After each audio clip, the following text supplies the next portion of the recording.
I support it when it's on race podiums and stuff, because like those dudes already are in filthy clothes that they've been probably peed in, let's be honest. And gross. So like they need a shower, it's fine. Spray them with champagne, but you don't have to clean it up because it's outside. Wow, just polluting. I see. Pat is pro pollution, everybody. I mean, liquid I mean, I guess they could try to suck it out of the grass and cracks in the concrete. So at this birthday party I was at, it was also one of the people I went with, it turned out to be his like grandma's house from when he was a kid. That's very funny. And he had like some traumatic memories, not from like, that's not funny thing, but like it was like, oh yeah, no, I had like a really like shitty childhood thing happen here. And so it was like a very surreal evening. Yeah, that's less funny. I don't mean to make fun of that. Oh yeah, no, and like, you have no way to know. Yeah. Until I said it. But yeah, no, it was very odd. But he was like looking around for a long time. He's like, I think this was my grandma's house. We're live, but also, so I won't ask for specific details, but I might need instructions on how to get into this fix email, Alex. Oh, yeah, let's talk about that right here. Issues. I mean, there's no better time than when we are streaming live. Yeah. So I don't forget to mention it. All right, so what you do is you use the password Edith 696969. Edith Finch 696969, and then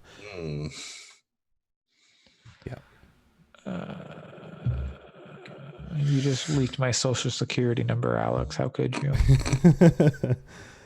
I always knew it. 696 dash. No, it's Edith Finch 696969. That's not how social security numbers work. So I think you have bigger problems. It is for me. You don't live in Japan. Translate the numbers into letters. No. You know what's infuriating? In Japan, they have a thing called My Number. And it's, do you have your My Number card? Oh, that's what? Yeah. Do you have your My Number card? Like, why would you call it a My Number? Social security, having a social security, like calling it a social security number, like we should just have an ID number that is not tied to social security. Your driver's license. Well, right, you have a license number also, but you should have a secret number. It's like your U.S. citizen password. You have a license though, like you have an ID. I mean, I have my passport. You don't even have like a state ID. No. Wow, that's wild. No. Do you take a passport? Like, if you want to go out and drink, do you take your passport everywhere? Yeah. That's so annoying. It's so big and like. Hey, I have a purse. It's fine. I guess. I wouldn't want to carry like my passport around. What if I lost it? That's like. I do have a friend that goes on. Haven't done it yet. A friend of mine goes on like stints where she owns a car. She has a driver's license, but she will go on stints where she just uses her passport for ID. But I've never known anybody that's their primary form of identification. I mean, right. I just don't have any other form of identification. Well, that's fair. I knew a guy in college who is from the UK, and he used his passport to buy booze because that was the only ID he had. But he was 20, and so he photocopied, scanned his passport, and then used like MS Paint or whatever to change the date to make himself 21, and then just used a photocopy of his passport because he's like, well, I don't want to carry the actual passport around because like if I lose it or get stolen, then I'm like screwed. But then one time he went to like Walmart and he was trying to buy booze at like late at night, and the cashier was like, nah, man, this is I don't know what this is. Yep. Nope. If I was someone who sold booze, I would have just turned that right the fuck. And then they got the manager, and the manager's like, "No, this is chill, but now it's 2:01, so I cannot sell you." That's hilarious. That's funny. I would obviously accept a passport if someone handed it to me and it was a valid passport. But if someone handed me a photocopied passport, I would be like, no. I have had like the only time I've had issues with a passport was at a movie theater, and like I'm 28, So I don't like. It's been a while since I've really had an issue going to see an R-rated movie, but for whatever reason at this movie theater they kept being like, no, we need to like get the manager to approve this ID, and I'm like, I'm fucking an adult, like just let me see this R-rated movie. Also, speaking of state IDs, Arizona's real fucking weird. No. Yeah, like their driver's licenses expire like 70 years after you get them or something. Oh, wow. That's pretty standard. What? I mean, maybe not 70? 7 years, but No, 70? 7T. oh, I thought you 70. said 7. And I No, was like, 770. That's not that. That's not Like that my weird. friend has an Arizona ID that expires in like 2080 or something. That's Arizona Arizona doesn't they're have a missing lot of out on law. like DMV fees. Like, what are they doing? I don't know. It's been a while since I had to get a license in America. Licenses aren't that expensive, right? Like, Depends on where you live. Like in Washington, it's like $120 to get your license. really? Is it that much? I feel like it's not nearly that much in America. Or in Oregon. But maybe I'm wrong. It's not that much in Michigan either. It's only But- like $80 in Michigan. Yeah, because I was talking to my Australian friends yesterday, and they have the cost of their license printed on it. And my That's friend's weird. license was 178 Australian dollars. That's a lot. Yeah, I was like, whoa, buddy. Australian dollars are a lot as well. Yeah. Yeah, we it depends. It just depends on where you are. Like in Michigan, you basically like, I don't know, Allison, if you could like work or have an apartment in Michigan without Really? Yeah, you need a state ID in Michigan to do pretty much anything. I mean, passports are a valid form of identification for certain things, and obviously if you're like not even if you're on a visa or something staying in Michigan, I'm pretty sure you still have to get a state ID. Yeah. They're Weird. free. The state IDs, I believe, are free. Okay. And they're different than a driver's license. They don't like let you drive cars. But the thing is, if you go to the DMV and just say, "Hey, I moved from another state. I need to get a license," they'll say, "Oh, do you have your old license?" And you say, "No, but I have a passport and a social security card for my forms of identification." Then they'll go, "Okay, here's your license." Yeah. That, So you don't yeah, have to take a driving test or anything. I You mean, can that's just been the biggest get a issue for me. license. Is just that it's just kind of annoying, to be perfectly honest. Oh, for sure, yeah. because it's like the whole, we require multiple forms of identification, and I'm like, isn't the passport enough? I don't have a social security card, so I'm like, what do? Yes, go find a birth certificate somewhere, but Yeah. it's just been annoying. So Beautiful. Anyways, should we start this podcast? yeah, we're 10 here to 10 talk about minutes various in. forms forms of identification. It's our very interesting podcast topic. The governmental fix.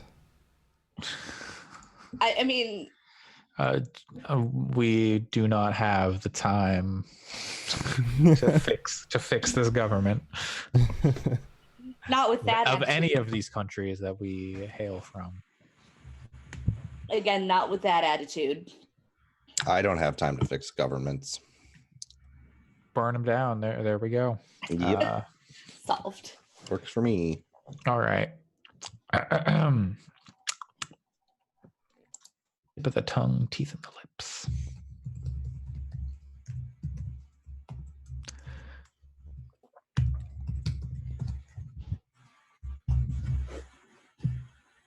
Hello and welcome to Gaming Fix.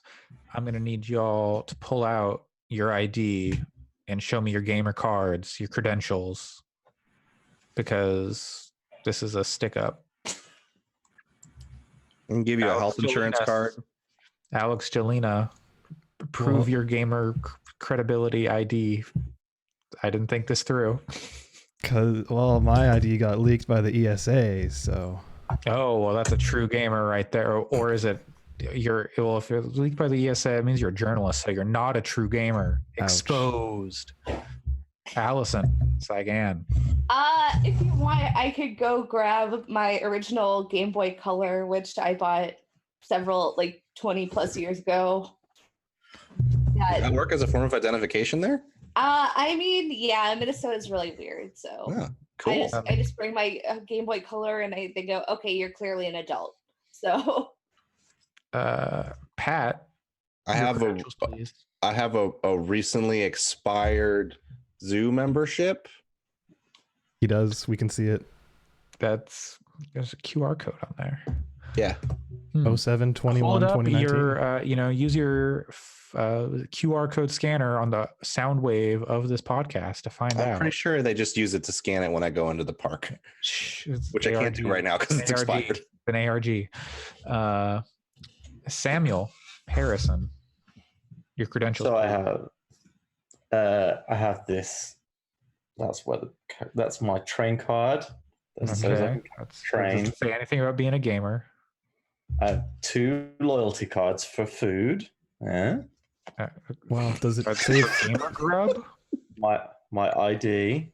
I didn't see any. Did that say driving license? Did that say learner's permit? Yeah, I don't drive. Sam can't drive. Okay, it's provisional. Okay, because I remember you talking about not driving and needing to learn to drive, but I thought maybe that was just a regular driver's license. There's the good. That's what I'm looking for. That's the membership card for the game store I used to work for. All right, there we go. Okay. He's the most legit. True gamers, all of you. I'm a showcase insider. Ooh. I can travel in London if needs be also. Oyster. Ooh. You go for some oysters. I have 2 transit cards. I do too. Because one was left by my mother. And now, for the listeners at home, Sam's just showing us receipts. So yeah, we're gonna do Sam's taxes. You know what I haven't done? I haven't done my taxes. This is a 32 pence discount. Your American taxes? Yeah. Your American taxes were definitely due like 5 months ago. Hey, guess what? I don't owe them any money. Okay. Well, then you don't have to file them anyway. No, but they should pay me because I paid stuff anyway. I don't think... It's a receipt for a Nintendo Pro Controller. That's pretty much my gamer cred. That ship may have sailed. They're not going to pay me. Well, they weren't going to pay me anyway. That's why I haven't done them. But I have to do them anyway after the fact. Like if I go back to the States, then I have to do my taxes for like the time I wasn't there. That's all right. Welcome to today's tax evasion fix. Yep. So far, Sam is the most legit of all of us again because he's showing us all of his receipts. I can start pulling up email receipts for the games I bought this week. Look, bud, you can take an email receipt. Okay. Well, how about you show us the receipts, Pat? What games did you buy this week? I bought Marvel Ultimate Alliance 3. Woo! After I told myself that I wasn't gonna, I also wasn't originally gonna be on the show this morning, so Alex may not have video, which is totally fine, because I don't have to talk about it for too long.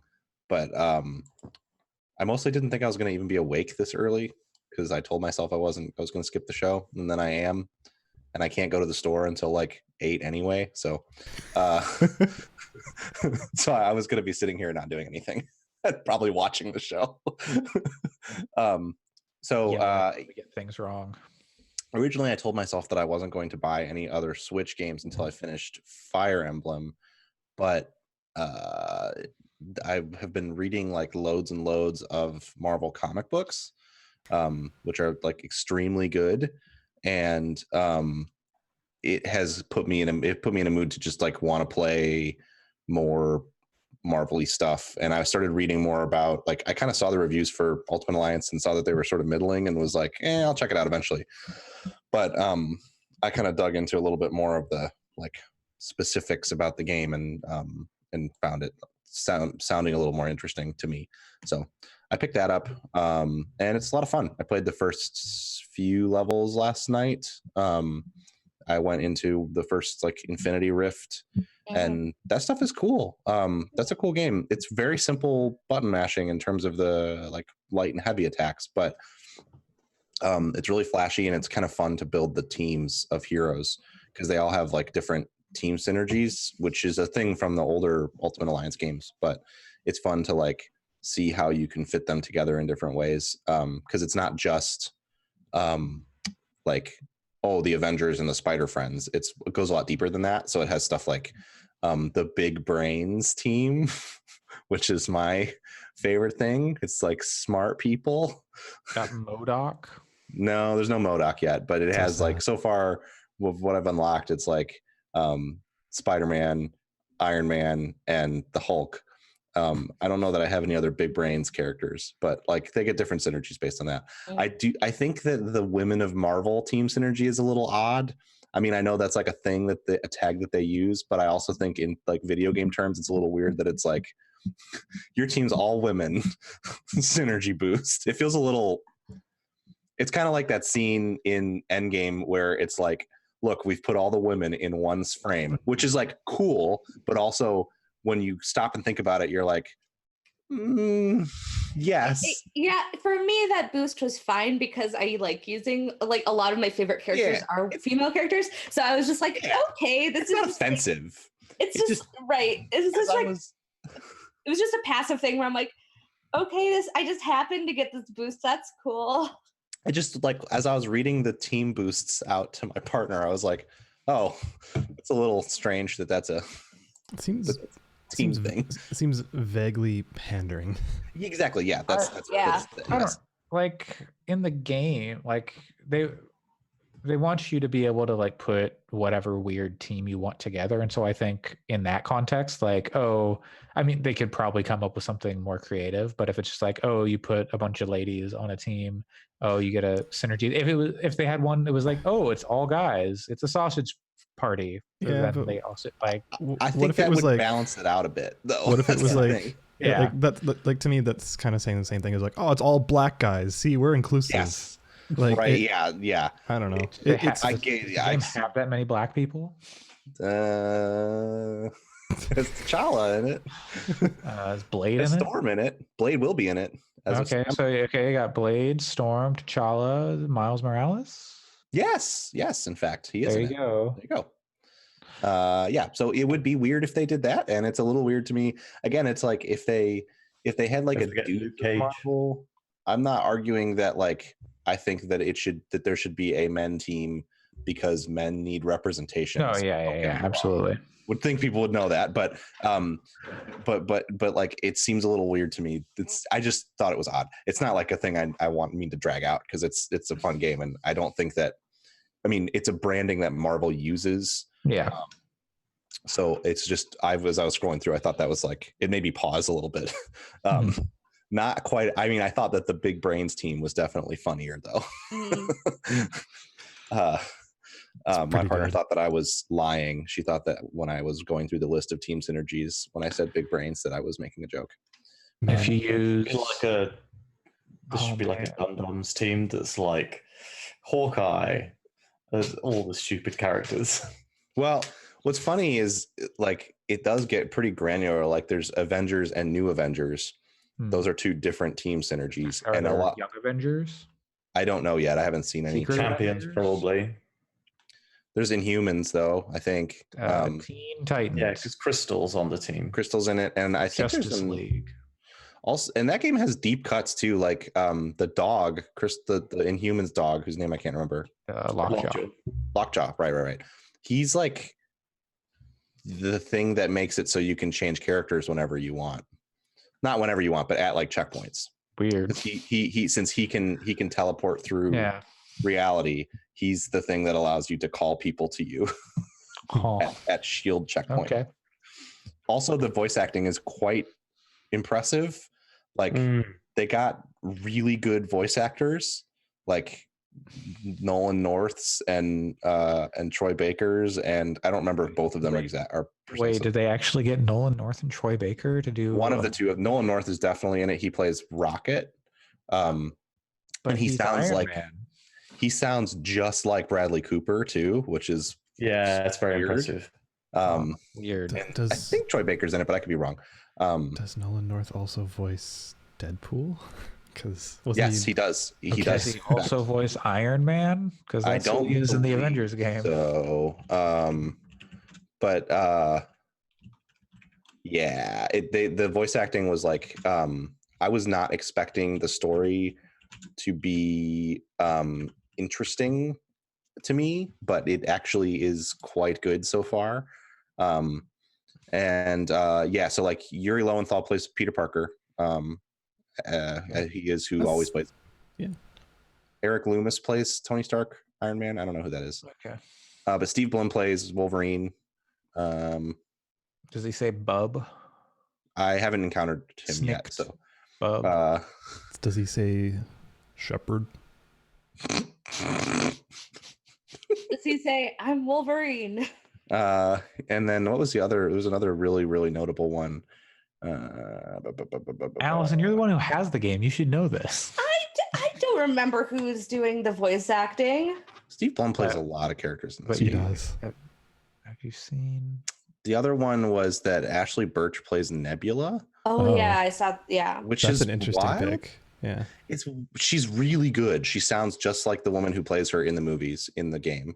Karen Gillan. Yes, yeah. Sorry, I don't know why I forgot that. And clearly the direction that the voice talent was given for this game was try to sound like the movie character. Yeah.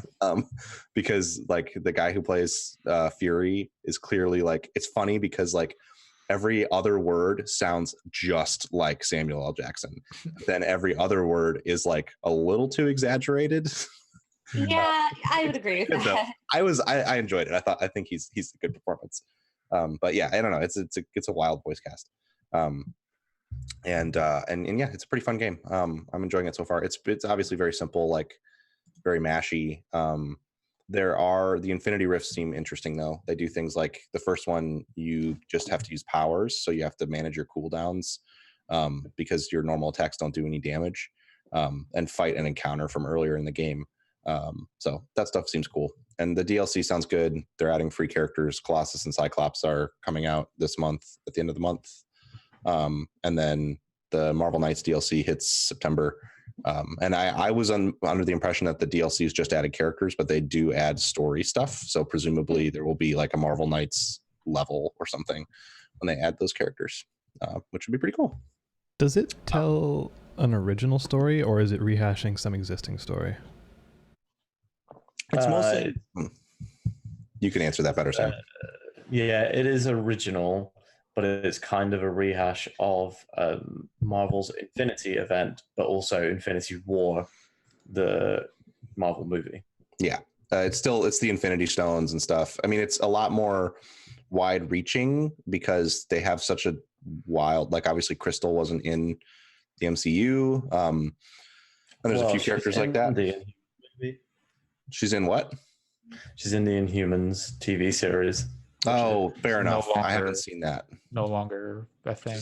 Yeah. But they do things like, the first level you're playing as the Guardians and you're on a Kree warship, which like obviously that's a thing now, but the game to start off fighting a bunch of Kree on a Kree warship is very like, it's a bold move that they didn't like start the game in New York with Captain America fighting Hydra or something, like it's interesting. And then like you very quickly move to like you're in the raft with Spider-Man fighting villains in the raft.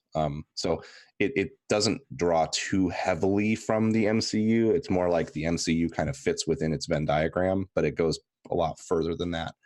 Like a lot of stuff about this game is benefits from the existence of the MCU. Totally. Like, yeah. They wouldn't be able to start with the Guardians if it wasn't for the MCU.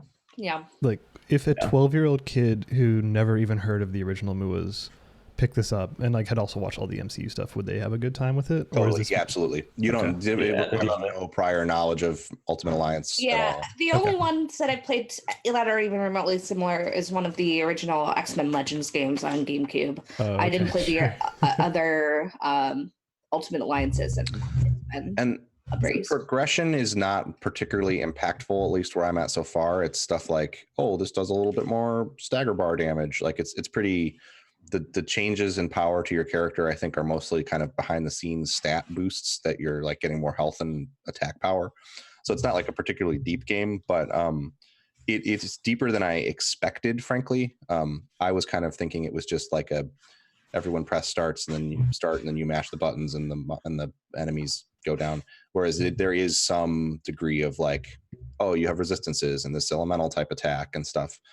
So from what I understand and what really sold me on it is that at higher difficulties, the game starts with saying you need a level 40 character for the opening mission. And you have to start like actually like managing those synergies and affinities more, because you have to think about what enemies you're fighting against and stuff. So that's kind of my understanding, is that it gets a lot deeper when you start playing it at higher difficulties. And for me, like, just leveling up the characters is fun because the art's good. It's a surprisingly good looking game. Like, I think it looks better than Fire Emblem in terms of like technical visuals. Like, obviously art design is a very subjective thing, so I wouldn't say that, but like the environments are pretty impressive. It stays pretty stable frame rate.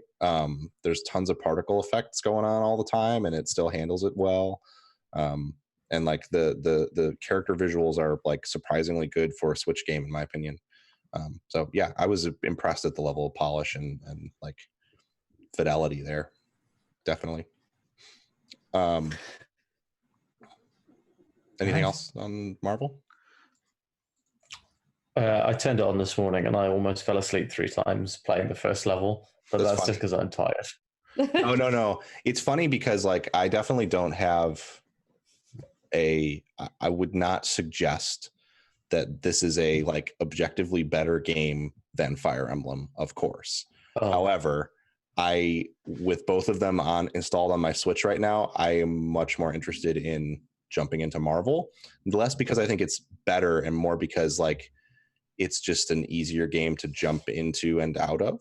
It's also like, it feels very kind of cozy. Yes, it feels very good to play. Like there is not a lot of stuff going on. You mash the X and Y buttons, and then you hold down the ZL button or ZR button. Actually, it's just the R button, and then push a face button to do an ability.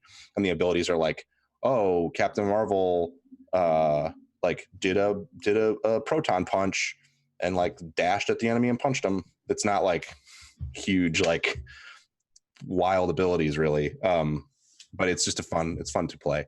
And then the other thing I want to shout out briefly, and then we can move into Fire Emblem chat probably, is there's a game that launched in early access yesterday called Steel Circus.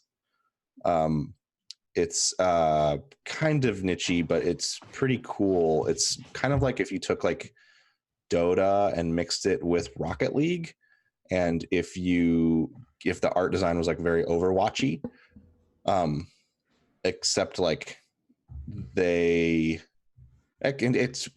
very Overwatchy. I will say that they have launched with a black woman, which is something Overwatch hasn't been able to come up with for multiple years. So in some ways I would say the character design is better than Overwatch, but it's a cool game.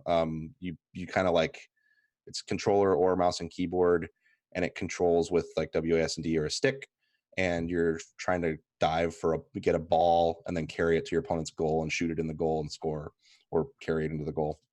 And it's 3v3.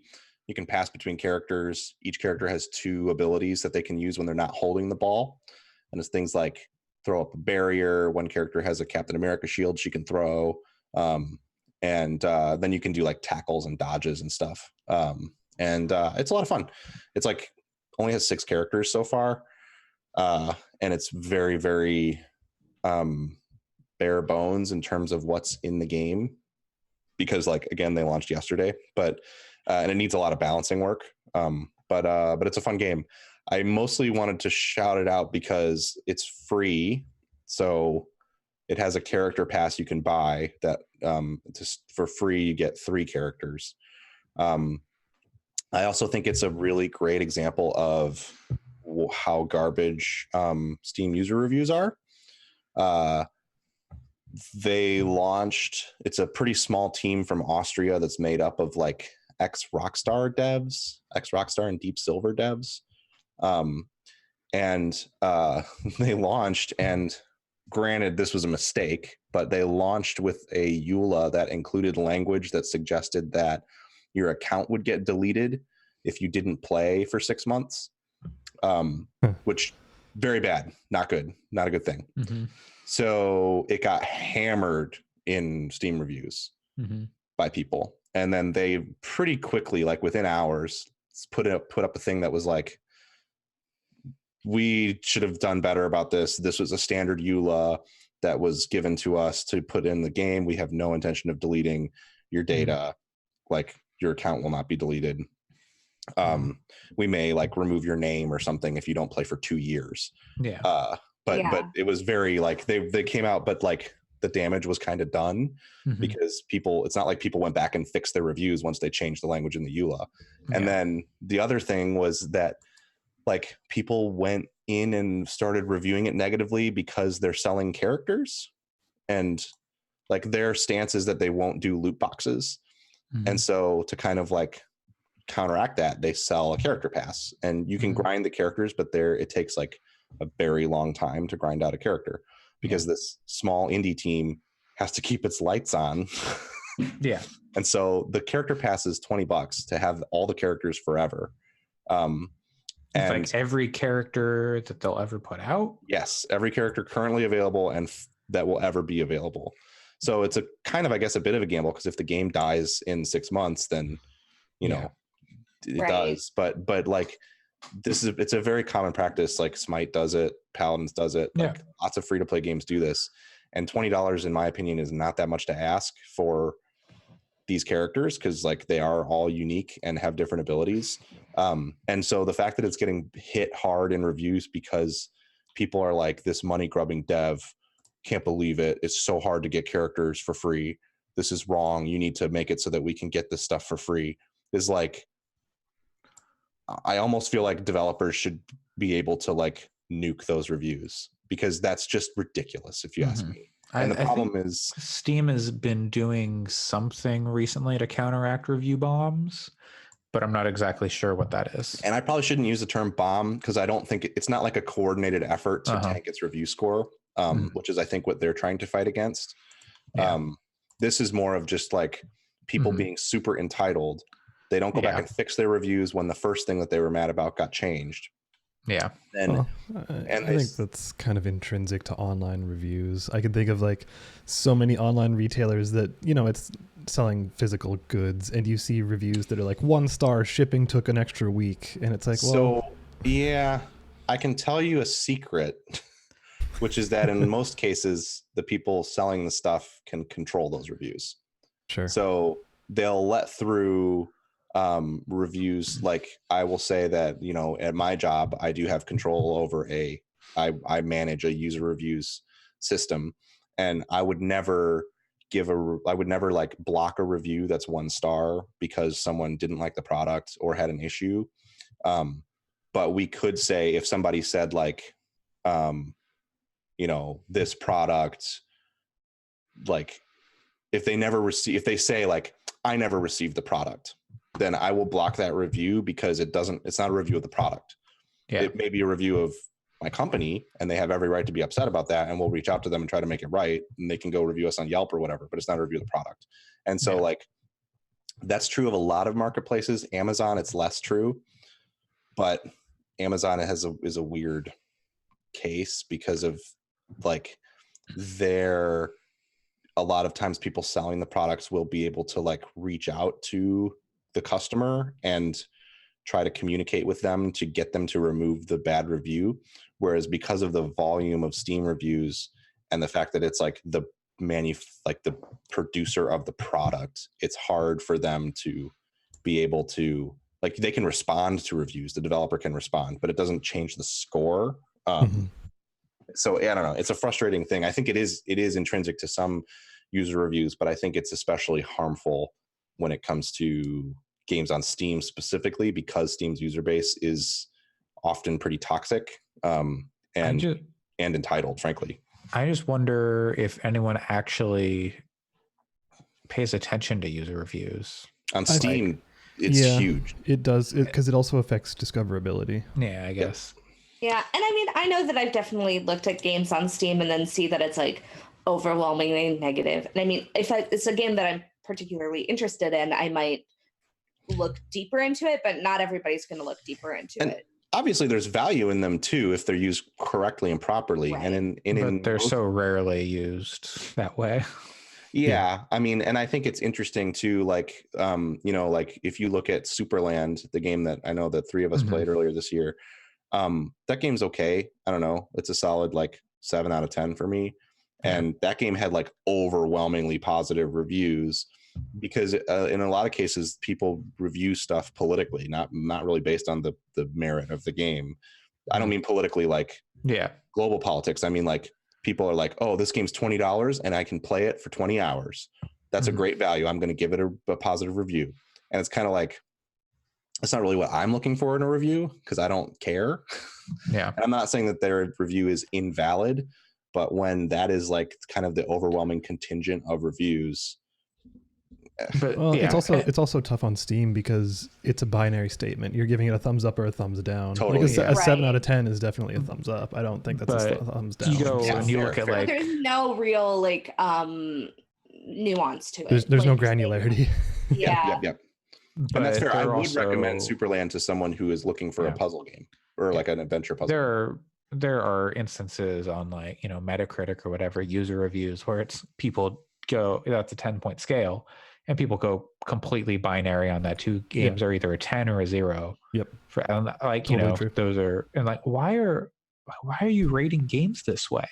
Yeah. I mean, like, what is wrong with you? And I think what it boils down to is I don't really have a problem with people like a great example is NBA 2K. Those games on Steam get destroyed in user reviews.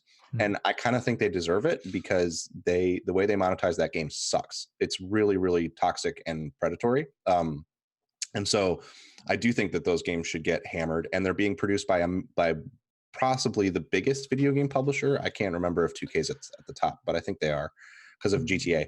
That they're like the most profitable, I think. Yeah, that makes sense. So like, I don't give a shit if people destroy 2K. Like, they need to fix their economy, so they deserve it. But this is an example of like a 20-person indie team, and I don't know the exact number, so it could be more or less, but they're launching their first game in early access. They slipped up with a EULA thing that they immediately fixed, and like they're asking you to chip in $20 to get the characters, which you can already get half of the characters for free without having to pay anything. So it's like, the thing is that I see these reviews that are like, this game seems great, but it has balance issues and they're money grubbing, hope they get their act together later. And I wonder if people understand that, like, if everyone reviews the game like that, it dies. There's no comeback to it later. Like, just if you don't feel comfortable recommending it in its current state, just don't review it. Like, give it a few months. It's early access. Like, well, especially with early access, like I feel like there should be, like, I think that's like the kind of trap that like people releasing games into early access fall into, where it's like, if something's not 100% right away, people are going to treat it like, this is a full release, when it's really not. Like, and it's a free-to-play game. Like, yes. Right. And I feel like Steam does a poor job of, I think that they think that it's like, oh, well, we'll put the big early access game box there and then people will understand. But early access doesn't mean anything anymore. When people download an early access game, they treat it's a full release. There's such a wide variation in what early access can mean from like different devs. Like when a game like enters early access, like it can be in a wildly different place than another game. And this is an example of a game that I think is impressive because the gameplay is fully intact. They need to add characters and they want to add stages. That's it. Like, and then they need to add a rank mode. But like, in terms of the if you want to play the game, if you queue for a match, you are getting the full gameplay experience just with a smaller pool of characters and on one of two maps.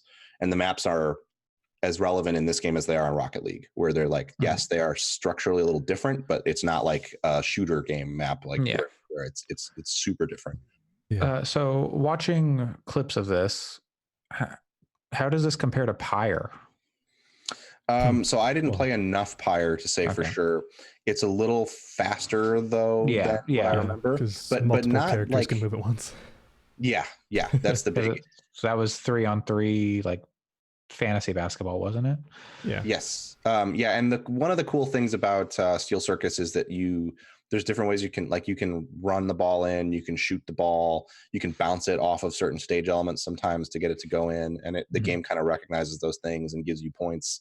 Like it's every goal is 1 point, but it'll say that you scored a geometry goal or a touchdown or whatever. That stuff's cool. I'm still it's hard, and it's weird because like I got trounced a bunch of times last night. I probably played 10 games because the games are pretty quick. They're like 5 minutes. Okay. So I played it for like an hour and got 10-ish games in. And I didn't win a single one. I didn't come close to winning a single one. It was all like 10-0.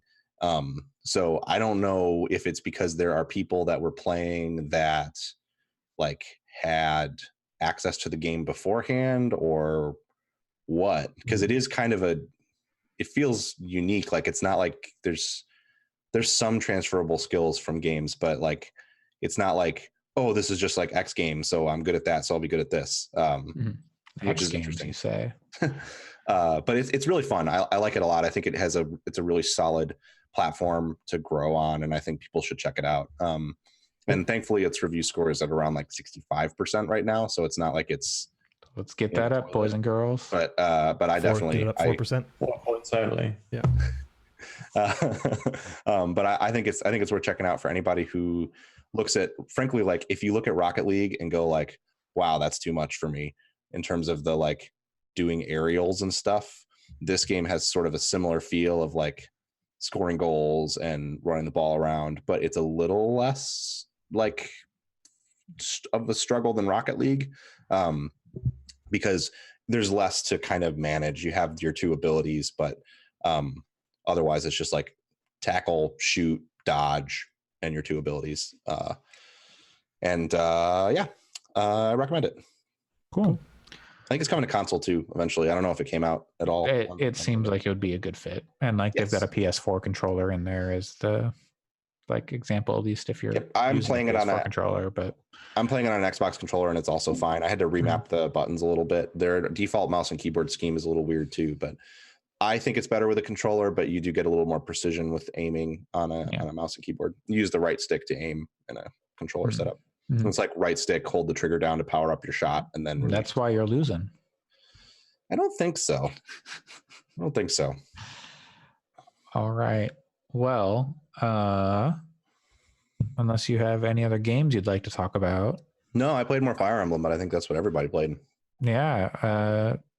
Two of us finished Fire Emblem, our playthroughs at least. Sam and I both completed the Black Eagles storyline. You know, Alex is coming up on the end of the Blue Lions. I don't know where Allison is. I'm a little bit behind Alex on Blue Lions. And then Pat is just nowhere.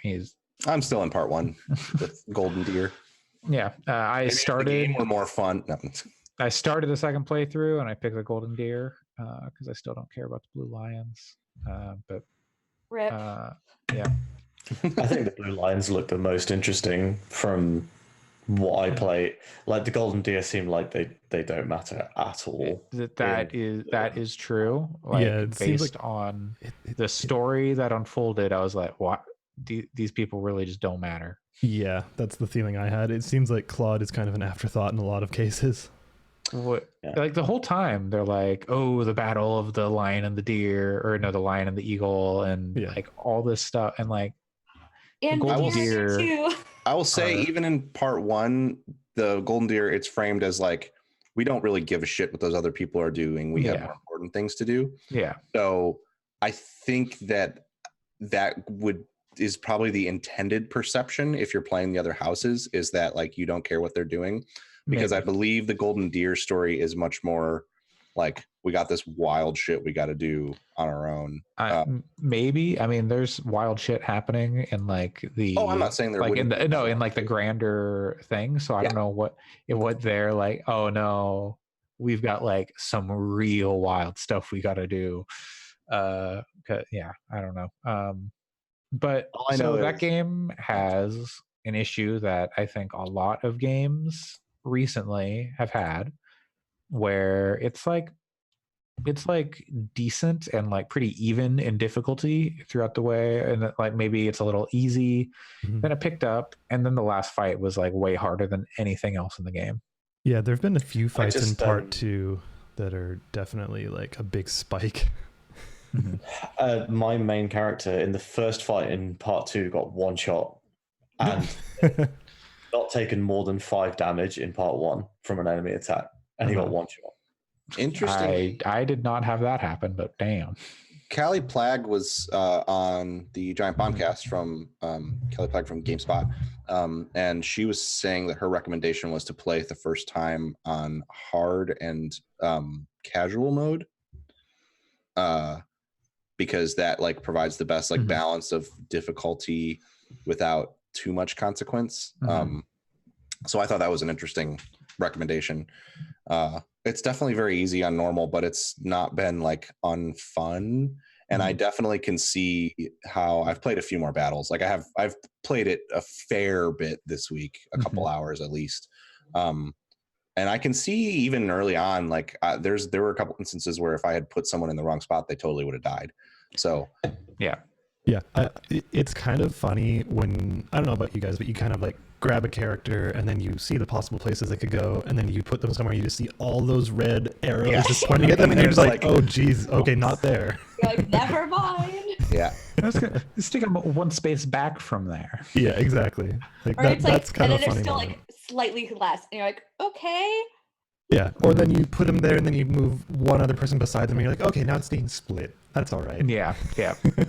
Actually, so when I started my new game plus run, I did it hard, classic, because I want some more difficulty, and I died in the tutorial because I was just like, I'm just gonna try to run through this, and then I got the main character killed. I was like, oh, whoops. Is that before you get Divine Pulse then? Yeah. Like literally against the bandits at the beginning of the fight. I was like, oh. Is Amazing. it like just game over? No, it's just game over. You have to restart the fight. I felt real silly because I was just like, oh, whatever, I can just rush through this, because I was used to being strong at the end of the game. But right at the end of the game, you were like so you get multiple divine pulses as you go through the game. So you start off and you have like 2, and the divine pulse is the thing that lets you like roll back the like turn clock or whatever. And so you can use like 1 divine pulse lets you go back as far as you want in the turn progression. And so I had like 12 by the end of the game or something like that. And I'd use like maybe 1 or 2 per fight if I was using one. And at the end of the final battle, I had only 2 charges left. Because that was like how difficult it was. That's cool. Yeah, totally. Yeah, like there's been a couple fights. I don't really want to get into specifics because it's in part 2 and spoiler stuff. But like there's somewhere some basically board events will happen, and I was like, oh, I didn't know that would happen, and that ended up totally boning me up. So like that's an instance where I would use it and be like, okay, this seems like a valid use because now I know that's coming. Yeah. And like there are like things they never bring back, like fog. I only encountered fog 1 time. You get them in some of the side missions. I never did for me. Yeah, I ran into one in the side mission, and that was like the one that I specifically was playing the game, and then my character died right before the end of a clear condition. So then I had to replay the entire thing again because I didn't want that character to die. And it wouldn't let me divine pulse because they're like, you won. And I'm like, no, but at what cost did I win? What did it cost? Everything. So I had to replay that. So that was the only time I've like actually did get another game over, but that was the big one where I was like, I have to play this whole thing over again. I definitely got a game over in a side mission because it was recommended for level 7, and I had all my characters were level 4 and 5, and I was like, I'm gonna save beforehand and try it and see how it goes. Not well at all. Yeah. Well, once you get later, you can take on like the higher level missions, but also I like out leveled basically all the side missions like pretty early. So I was like, everything was like, oh, level 16, and all my characters are like level 20 or higher. I'm like, okay.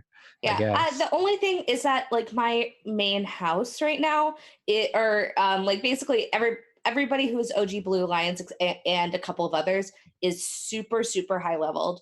And the other people that I've recruited, they're like decently leveled, but they're not anywhere is near powerful. So whenever I hit a side battle, I usually try to like throw some of them in there, or like if it's a lower level thing, I'm like, okay, it's all the B team, and that makes it a little bit tricky. I never had enough people to make a B team. Like I had maybe like 5 people. I have like 8 or 9 recruited. Yeah. I have zero interest in recruiting like more than 1 or 2 people. I have like same. I want to recruit everyone in my New Game Plus run. So I guess I feel like I want to see everyone's stories because they're really interesting, but I would rather just play the house that they're in. Like I don't really want to recruit them to see their story. I think have a specific reason for wanting to recruit all of them. Yeah, there's some really interesting cross-pollination stuff that happens when you get those stories. There's that too, yeah. Like Sylvain plus Bernadetta is a really good story. Interesting. That's good to know. Story. I might have to. Well, okay. If Bernadetta I play, and Felix. Yes, Bernadetta and Felix is excellent. Now I have to like go because I didn't recruit Bernadetta. Now I need to go play Black Eagles and recruit all my blue. Bernadetta is best girl. But I wanted to recruit Bernadetta so bad. Yeah, she's awesome. I love her, and I was like constantly like, here, have present. Here's lost item, and I still couldn't recruit her. I think I kind of worked out too by playing it this week my real issue with the game, which like it kept manifesting to me early on as like I don't want to run around the monastery. I would rather do this from a menu.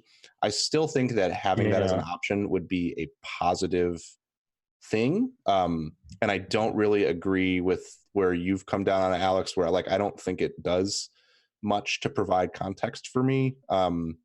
But that said, I think the thing that actually is bothering me, I think that's a very minor complaint. I think the thing that's actually bothering me is I feel like the game doesn't feel, it feels like it's trying to convince me that it has a lot of depth when what it actually appears, what it feels like it's doing, and I know from past Fire Emblem games that this is what it's doing, is saying, look, there's a lot of deep systems at play here, but don't worry about that. Just look at the percentage and the damage you're going to do. And it's becoming more and more frustrating to me where I'm kind of like, so what are we doing here? Is this I walk up, I roll the dice and it does 4 damage? Or is this this weapon statistics are they're interacting with this character's armor and they're like, there's actually a lot of stuff going on behind the scenes? Because like where I'm starting to get frustrated again with it now is it's like, okay, I do stuff and the meters go up and then the numbers in battle go up.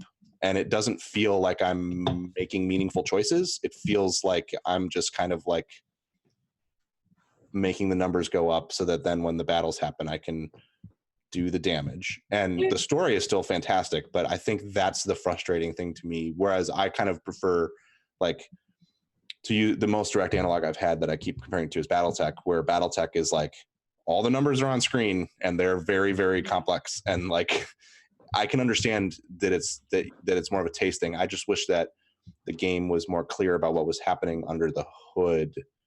I think, or that there was less busy work if it really is simpler. I think it's part of it is that normal is like too easy for a large part of the, like at least the early game. Because you're right, there isn't like a lot of meaningful differences while you're leveling up. Like you get some new abilities, but like you're so completely powering like the enemy forces that it doesn't matter like what your skills are because you're probably going to one-shot them anyway. And I think in past Fire Emblems, because of the weapons triangle, it at least felt like more of a puzzle when it got into combat sequences. There is some of that in the game. I think definitely later into the game too. And then you start getting things like especially, you have a character that, say, if they go up against a character with heavy armor, they might be pretty ineffectual, but then they might have a special, like they might have an totally armor slaying item, or they might have a combat art. And I think there is a definite level of complexity to it. But since the early game is so on normal is so easy, you don't really need to interact with that at all until like later in the game where you're like, okay, the people are hard now. Yeah, and I think what I'm frustrated with is I've played like 7 hours at this point, and I feel like I'm not getting any of that. And in my opinion, by 7 hours, like that's not an insignificant amount of time. So like in a game, and so I think that's where a lot of it's coming from for me now, is where my kind of frustration is coming from, is that I keep like listening to people talk about how it's so deep and it has so much going on, and I'm like, well, it has really good writing and story and really good characters, but the strategy gameplay feels really simple. And like Brad on the Bombcast this week asked if it had mobile game kind of stuff, and that made it like click in my head where I was like, teaching the class stuff just makes the meters go up a little bit. Like, and maybe the answer is I should just switch to auto instruct, because but like when I'm watching like, oh, they got 100 sword experience, I don't know, it just doesn't feel like, well, you gotta spend the renown on the statues in the church so they get 2 bonus experience. Well, for me, the thing that makes the instruction period feel at least valuable for me is that I always tend to focus less on will they be better at X or versus what can I get them, what class can I get them to be suited for. And I guess some other stuff there too, like if you're instructing manually, if you get greats or above, you're also building relationship stuff. So and if you automatically instruct, you don't get any of that. So you get perfect, then you can praise them, and then you get an extra session motivation. I think the class stuff is really cool, but at the same time, like I have Lawrence, who's terrible, whatever. He's my reason guy, right? Like he's going to be my. So I look down the class tree and I go to Warlock, which is like the highest thing I can unlock right now, because I don't have the highest level of classes. And I look at Warlock, and Warlock requires reason. So like that's the only skill that it requires to train. So like I guess I'll just train him on reason forever. The next level is more. The next level stuff is all like you need to know how to fly a dragon or ride a horse. That was I've been like, I wish it would tell me that now. I've been that looking at that next level. Yeah, I am currently in my game. Like I have a few people where I'm like, I'm gonna get you to that like 4th level, but it's going to take a lot of extra work, and I'm training everybody into how to ride a horse now. And I'm like, that's kind of to learn how to ride horses. You can the group activities can also kind of help with that. Yeah, totally. Yeah, but it's because the only way to get that experience is through instruction and through the group activities, unless you put them on a horse. But there's only like early on, there's only like a few like mounted classes, like on flying and horseback. Right. And then like, at least in my playthrough, like 80% of the master classes were horseback and flying. Yeah. And I was like, what is this? Like, none of my people know how to ride a horse. What are you doing for me, game? Which is why I've been like, Ash, who's my uses a bow. I'm like, I will get you to be a bow knight. I am like aggressively training you on how to ride a horse. You've never ridden one in battle, and you probably won't until I get you to be a bow knight, but you will be a bow knight. Luckily, I taught Bernadetta how to ride a horse early on, so I could turn her into a bow knight.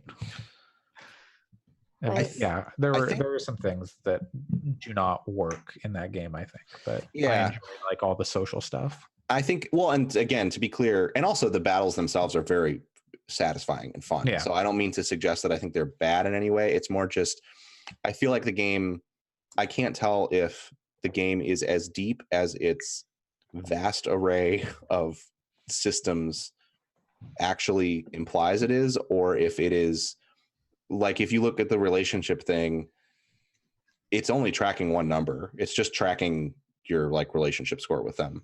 So like there's no depth to the relationships other than the writing is very good, and there's depth to the storytelling between the characters, but like it's not like there's a way to like, and I don't necessarily think there should be either, to be clear, but it's not like if you stand next to each other in battle, you're getting one type of relationship boost, and if you eat together, you're getting a different one.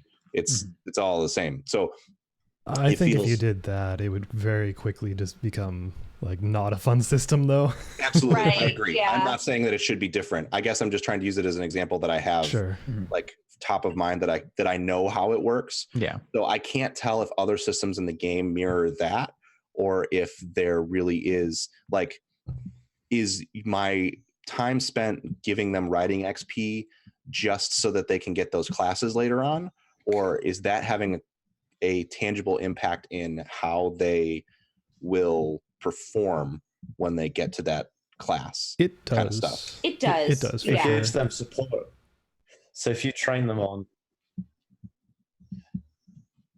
if in the week during the class riding stuff, they gain rep with the other the other person who is training horse riding. Right, No, but I mean, like, you can also like go into instruct manually and give them horse. Like that's not. I'm saying give them horse. But to answer your question, Pat. Do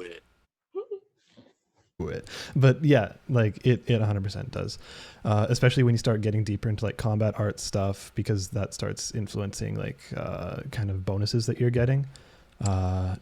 And I just wish that it surfaced that stuff more. Like I wish I could turn on, and this is actually a real thing, and maybe it's buried in the menus and I haven't found it. In previous Fire Emblem games, you could turn on an advanced UI mode where it didn't give you that simple layout that it gives you. It gave you all of the math. Like it didn't show the character portraits, and instead of showing the character portraits, it used the extra space to give you like, okay, so this character's accuracy rating is an 86. This character's dodge rating is a 36. That means that they need to roll an 8 on whatever 2 dice, or however it's doing the math. Sure. And then they're going to do this much damage because they deal this much damage, and this unit has this much resistance. And that's the stuff that I want to see, so that I can understand how my actions in doing all of this, what feels like busy work, is affecting them on the field, I guess. And it does somewhat surface that, but honestly, I didn't start seeing it really until part 2 when the battle started getting harder. And like, that's when you start seeing some iconography changes on the board. Like, especially when you get into like the really heavy armor types, you're like, okay, I look at this and my flying knight that uses a lance against this heavy armor, it has the 2 down arrows. It's like, yeah, you're not going to get that. And like, if you go up to them, it does surface like, okay, this is why, like, you have this symbol here that's affecting this, blah, blah, blah. But like, honestly, early on in the game, you're so overpowered, you're not seeing that stuff. And I think also if you look into the one thing that I didn't even look at until midway through was some of the, I don't even remember what they're called, like the abilities and stuff that you can assign to them. You start combat abilities. No. Just abilities, or just the stuff that you assign to them. Like pretty sure that's just abilities. There's combat arts and abilities. Yeah, the abilities. So you go to that. That's another thing that that training them does give you, and that you can assign to them manually and go through it and like try to And that's where some of the weapon triangle stuff comes in, because like someone who's good at swords will get like the axe breaker ability or whatever one they're strong against. So it's like, oh, if they use a sword against an axe wielder, then they'll get extra stats. That makes sense. And like there's some other stuff in the early game that it doesn't really surface. Like I never used gambits in the early game, like never offensive gambits, because my weapons were just better. It becomes so important in the end game. Yeah, in the end game, Gambit. like there's I was like, how do I beat this battle without losing? I went, oh wait, I have this offensive ability that will like stun in an AoE. Oh, okay. Yeah. Like, and I think that stuff is kind of poorly explained too. Like the when they introduced battalions, I was like, oh, okay, so this is why some people have troops around them, but it's not really clear what the battalion. I mean, they give you the gambit for sure. Yeah, but it's not super clear what they do for you otherwise. And then they lose health, and then I replenish them, and I guess they lose health when I take damage. But you can like get some abilities that give you bonuses if their health is low or high. So if like your battalion's health is less than 50%, then like when you counterattack, you'll counterattack before they attack. And none of that was explained. Oh yeah, no, it's Well, I mean, that's something I unlocked with like the leadership thing. I don't know. I don't know. Yeah, I don't know. There's just a lot of that stuff that I'm finding like it's weird. You know what it is it feels like it's more complicated than complex. It's kind of what it comes down to. And I'm hoping that as I play it more, that those systems will start to coalesce and I'll start to feel like more confident with them, and they'll make more sense. But that's the thing I often think about with strategy games is I like complexity. I don't necessarily like stuff that's complicated. And like comparing it to something like XCOM or BattleTech, I think those games are very complex, but they're not especially complicated. They can seem intimidating because they surface so many numbers, but there's not as much, there aren't as many variables necessarily. And sometimes I think that's better to make the game fit that sweet spot of like approachability and depth. But again, like the writing is so strong that I'm not saying I want to put it down. I just think from a gameplay perspective, I like some of the previous ones so far. It's not as good for me as some previous Fire Emblem games have been, because those felt like a better mix of like complexity and depth and approachability. So we'll see. I don't know. I'm curious to keep playing it. I think the reason that I'm thinking about it so much is less because of what you all are saying, more because I'm hearing people talking about it in like hushed tones as like their favorite game of all time. And obviously like that's subjective, and I would never ever ever suggest that someone would be wrong to say that about Superman 64 or any game. But it's interesting to me to try to understand, like, I think it's a pretty good Fire Emblem game. So it's interesting, like the disparity between that opinion and like, this is the best Switch game, this is one of the best games ever. It's making me feel like maybe some people who were not super enamored with Breath of the Wild felt when that game was getting like incredible amounts of praise. So it's interesting to see it from the other side of that, because usually I'm on the side of like, oh my god, this is the best thing ever. So it's just, you just don't like anime. I'm like, because all the people I hear, everybody I hear talking like really highly of it aren't talking highly of like, oh, the gameplay's so deep, and like, you know, they enjoy the gameplay, but like everyone's really into the characters and like the writing around like the support conversations and the story that's being told. So I think that's probably a lot of it. Like if you're not getting grabbed by that writing, then I think it's not going to hit as hard for you. I would say that I am. I would say that that's the thing keeping me playing it at this point.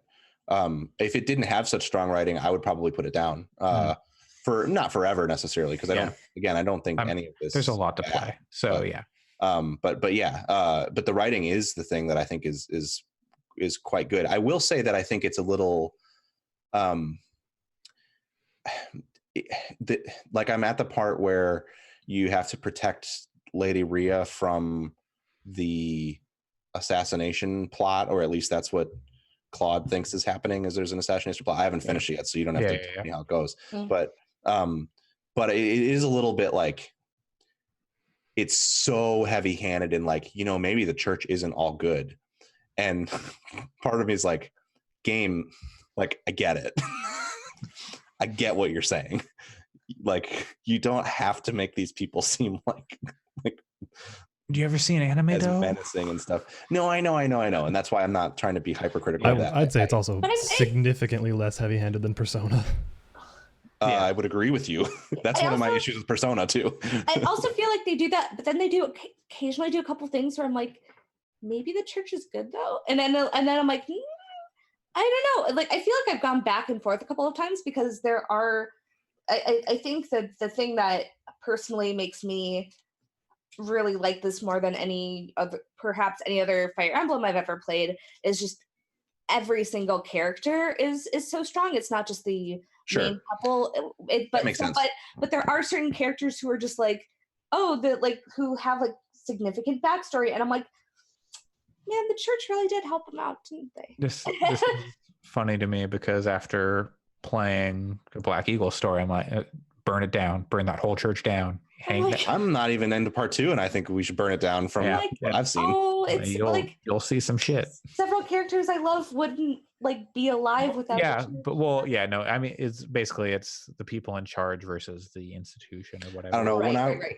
Oh yeah, and I don't want to. And I do think that I'm going to probably end up in that same spot. But I feel like, at least from like my angle and the characters, I'm like, oh, okay, it's nice that they're maybe it's just also just a Blue Eagle thing or a Blue Lions thing where you meet several characters who are like, I would literally not be alive unless the church had been able to take me in. I think also like the characters are very good. Oh, sorry, Sam. Go ahead. The Blue Lions are God botherers, which is what I was going to say. They're all churched up. Well, I don't think they're really that strongly. Like, Alex, would you say that they're really that strongly? They are portrayed as that by the Black Eagle storyline. They are also portrayed as that by the Golden Deer storyline. Yeah, but I don't really get that vibe as much from their own storyline. Not really, because when you get in there, like, there are some churchy folks. You got Mercy and stuff, who's pretty churchy, but like then you get Dedue, who's like from like, Dusker and doesn't believe in any of those gods. And he's like talking to like all of his social, like a lot of his social stuff, especially the one with, not social links, whatever they call it, supports. Like his thing with Mercy is really fascinating because like they dive directly into like stuff like what's the term? Like maybe there's a pantheon of gods. Like maybe there's no gods. Like they actually get into that a lot. Right. Especially talking to the characters that are the more religious ones, like Mercy, like she's like one of the most open-minded characters too. And I think she's one of the few bi characters, actually. Oh yeah, she is. Yeah. She is one of the people that I'm considering for my S rank. Yeah. Because but I feel like you get into it and there aren't really, other than Mercedes, like who else is really that like super? No one really. Like Ash is a little bit, but not really. Felix is like definitely not. It's less that the characters themselves are portrayed as super churchy from the Golden Deer perspective. It is very much that like the kingdom is the church kingdom. Like that is the church kingdom, and the church is an institution that wouldn't, like, the kingdom wouldn't exist without the church. Man, you should get to part 2 because Dimitri goes very hard against that kind of. Sure. I'm sure, but and that's good to hear, because frankly, in some ways, I would be concerned if they didn't go hard against that, because if it was just like, I'm not really religious, but I'm the king and the church is law, so that to me would be a shitty character. Yeah. So with I think we should wrap up the Fire Emblem talk. We've been going for a bit, but especially since this is week 3 of us talking about it. It's week 3 of everybody talking about it. So I don't know. That's true. With Fates, there was like the European stuff, the Birthright, Conquest, and then what was the third one? And Revelations. Yeah. So there was like, that was like the true like Revelations here's what's really happening or whatever going on. I wonder if there is like one, like what is like the true ending or whatever, I guess. Because Golden Deer, baby. It feels like the Black Eagles is the true real storyline from how I played it. Interesting, because I feel like the ones that you're playing, that's like totally, because it totally feels like that with Blue Lions, where I'm like, without seeing the other like the protagonist house. There's some shit that goes down in Black Eagles where I'm like, yeah. So yeah, it depends on how Blue Lions and Golden Deer end, but. I think the last thing I wanted to say in terms of like the quality of the writing, and this is more of the anime thing than anything, and this is the part of anime that I jive a little less with, is to some extent in part 1, it feels like they're spending a lot of time making you understand the single dimension that the characters operate in. And I'm sure that they expand out and gain more depth over time. Mm-hmm. But it is very much like, oh, Lorenz is the shitheel nobleman guy. And Marianne is all about the church. She loves it, and she doesn't have a lot of confidence. And Hilda is all about like being bossy and entitled. And like there is a certain point where I'm now like whatever quarter of the way into part 1 or however long I am, where I'm like, I do understand that these characters, that this is their primary personality trait, and we can start moving into what's beneath the surface, because I know that there must be more. These characters can't be one-dimensional because people love them so much. Like, come on, I would say that. Let's go. I would say I definitely had no issue with that. I mean, except for Cyril, because that guy's a piece of shit. But I fucking hate Cyril. Well, and I like them. I find them endearing. Like I my two favorite characters in my house are Hilda and Marianne, who is like the super entitled person and the super religious person, because I can tell that we're gonna go somewhere with them. Mm-hmm. But as it stands currently, they are all quite one-dimensional. And the way that they write the dialogue is very good, but the characters as a whole are like very likable, but also don't have any depth so far. But I'm confident that they'll get there. I just wish that it moved a little bit more. Yeah, I would say. Yeah. And like, you don't get a lot of them outside of the support conversations, which, like, you know, I wish there was more you could do with that. Yeah, but I think part of that was them trying to have to balance the like the classic mode versus like the story, because because like right now like if the idea is anybody can die at any moment, you don't necessarily want to be like, man, this story would be lost without Annette, because if she hadn't died, then whatever. But like, I guess I'm looking for less of them being involved in the story and more just like, I've seen Hilda in like 3 support conversations and had probably 10 conversations with her myself, and all of them have boiled down to, I'm kind of a brat and I like to make other people do things for me. And at this point, I'm kind of like, hey, I like the way you're characterized and written, and I know there's more there than that. So let's get moving in that direction, because come on. I think that the reason they give you those one-note characterizations with some small bits is that they're trying to, like, in part 2, so much changes. Sure. And a lot of it is that they're like, they want you to want to show you the difference between the two. Yeah, I guess I just think that it's being drug out a little bit, and like, I don't know that it needs to be yeah, I don't know. I wonder if it's because the overall plot needs to develop more, but they don't really need to show you much more of the characters. But at that point, don't give them a speech bubble so that I go talk to them every. You don't have to talk to them every time. And I stopped doing a lot of monastery stuff because it just felt like busy work. Like, I go in, I spend my activity points, and then I finish up. Like, in about the middle of the game, my monastery time was like 45 minutes at a time sometimes. And in part 2, it was like 10 minutes at most. Yeah. I'm pretty confident all of those issues I have will resolve themselves over time. Maybe I can recommend a different game to you, Pat. The strategy game. Total War 3 Kingdoms. I'll just say I have much stronger opinions than Pat on parts of this game, but we've already talked about it for long enough, so maybe look them up another time. Yeah, I am sure we will talk about Fire Emblem again. Yeah. But, you know. I don't want to take up too much of your guys' time, so we can move on to something else. Yeah. Total War 3 Kingdoms. I've put a decent amount of time, a few hours into the game at this point. And I'm starting to kind of get what I need to do. But now I found myself totally stuck with my duchy in between 2 other duchies. And I don't know. Where's Lubu? Lubu is dead. You gotta worry about. This game, 0 out of 5 stars. That is not how this works. So let's see what happened.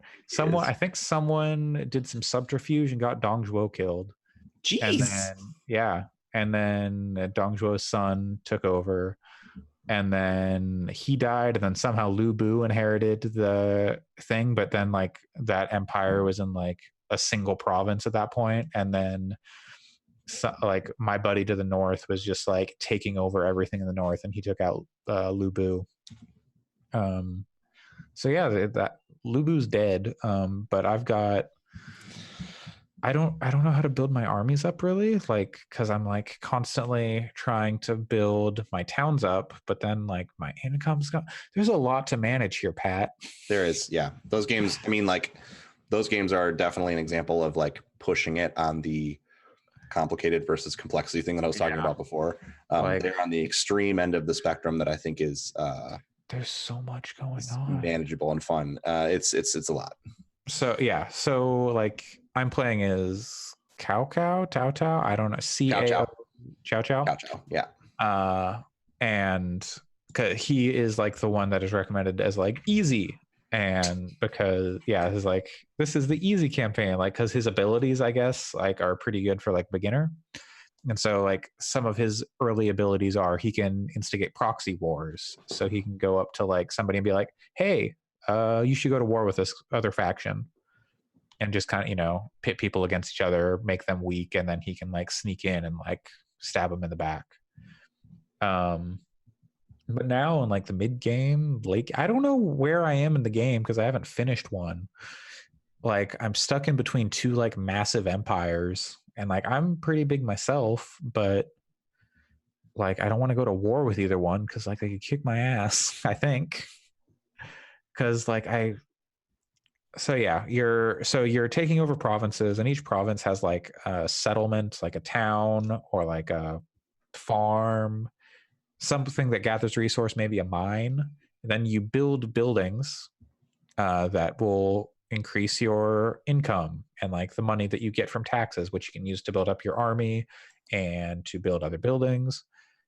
And then you've got and then you can build up like the main settlement of the region, and then that lets you build more buildings. But then you've also got to manage like the public happiness, and if the public happiness gets too low, then the Yellow Turban Rebellion comes in and they take over. And so you have to send people to like block the Yellow Turban Rebellion, or you have to like, okay, I'm going to move the tax slider to like make it so they don't have to pay as many taxes, but then I have less money, but they have less food, but they're happier. I don't know how that works.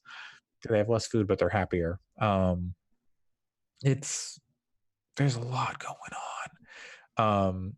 So then when you're taking over, or when you're fighting, you go into like, so this is all in like a civilization style, kind of like top down, run around a map type thing. It's not Civilization, but it's, similar.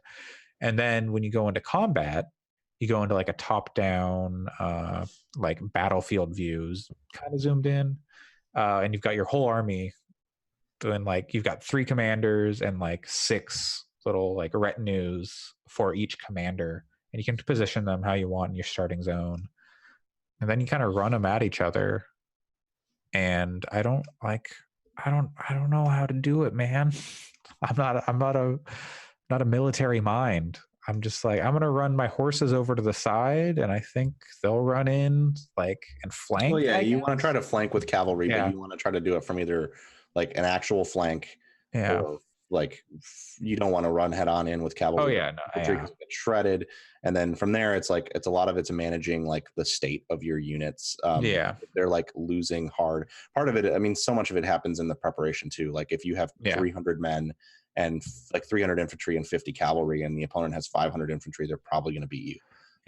That's just how it goes. And one of the things that's neat is so one thing you can do is like your army is like way more powerful than theirs. You can just hit like delegate, and then it'll just like crunch the numbers and it'll do the fight for you. Or what I've been able to do multiple times is go into a fight where it's like, you're probably going to lose this one. Like, the computer says you're going to lose, but that I can go in by myself and control my army, and I can win that fight. Which, so then it takes, I don't know, maybe 5 to 10 minutes to do a fight. Yep. And I can, my army gets shredded, but I'm able to take down the bad guys, or, the other guys. Who knows who's bad in this? It's all subjective. Yeah. Now imagine that there was also a full system for magic and numerous monster units that could do all kinds of stuff. Well, so I mean, Lu Bu's a monster, isn't he? So and then they're like, so I'm playing the romance mode, which is like the which brings in like all the fantasy elements of the romance of the Three Kingdoms. So like Chow Chow, one of his top people is Zhao Dun or something. Is he the one who gets shot in the eye with the arrow? One of them gets shot in the eye with the arrow. It's like him or his brother. And then so it's like, so I get this like, oh, the story thing popped up. It's like, oh, he was in a fight and he got shot in the eye with an arrow and he pulled it out and he ate it. And he's like, blood of my mother, flesh of my father, or whatever. I cannot let this, I don't know. So he eats his own eyeball. And like, apparently that happens in the story and it's like wild shit. I don't know. Yeah. There's a lot. So they have, if you are into the Three Kingdoms, there is a lot here for you. I know nothing about the Three Kingdoms, and it's pretty neat. And like what you can do with the commanders in the battles is you can make them duel each other. So they'll like ride up and then they'll like joust, and then one of them gets knocked off, and then they get off and they fight like, in martial combat. And like everyone just like kind of backs off from them and lets them fight. No one interferes. And then if, whoever's enemy, or, depending on which person dies, if your person dies, then your units will like have the morale drop and they're like, oh, we got to get out of here. We got to run. Our commander's dead. Or if the enemy's commander dies, then you get to, you get a bonus because everyone's like, oh yeah, our commander's the best. And everyone else is scared, so they start to run away, and that gives you some free time to just wail on them. But also, I have no idea what I'm doing in this game. I don't know how to win because I'm scared. I'm not cut out for politics, especially in the warring China. There's a lot of people that want the throne, and I've only I've only like have like maybe a third to half of the map revealed. Like China big. Is China big? Big. And it's just, oh my god, people keep coming in. And a lot of it, I mean, with Total War games, a lot of it doesn't. The maps are huge, and you won't see most of it. By the end of this game, I might, but we'll see. Yeah, I mean, I don't know. Maybe it's different for that game, but like, you definitely, it depends on the size of the campaign and the way that the different maps interact. Right, like, sometimes and by see, I don't mean you'll see it as in it'll be revealed to you, but you send units there. Oh yeah. So the goal is to declare yourself emperor and destroy or kill all challengers to the throne. And I am near the point where I can call myself emperor, but not quite there. I don't think. I don't know. I'm nearing it. I gotta become king first. But yeah, I've got, and now I'm trapped in between two people I've signed treaties with. Actually, three, I think. I don't know. So I'm gonna have to break a treaty, and that's gonna make me look bad. But oh well. It happens. Yeah, and so Chow Chow. The first, like, you get like some story things that'll pull you through, like, oh, this person killed your father. Do you want to like follow the story and go kill them for what they did, or do you want to just like let it go and like not go to war over it? I was like, nah, man, I killed my dad. I'm gonna kill him. And then it's like, oh, well, now you got to occupy the space. Now you got to kill your ally. And so I assume these are all things that happened in Romance of the Three Kingdoms. But killing my ally is hard. He's strong. It's got a lot of people. That narrative stuff is interesting. That actually is the thing that makes me a little less interested in it, to be honest with you. But I don't necessarily think it's a bad thing either, and I still want to try it. You don't have to engage with it. I'm sure that there is like, hey, if you want to, follow the story. Yeah.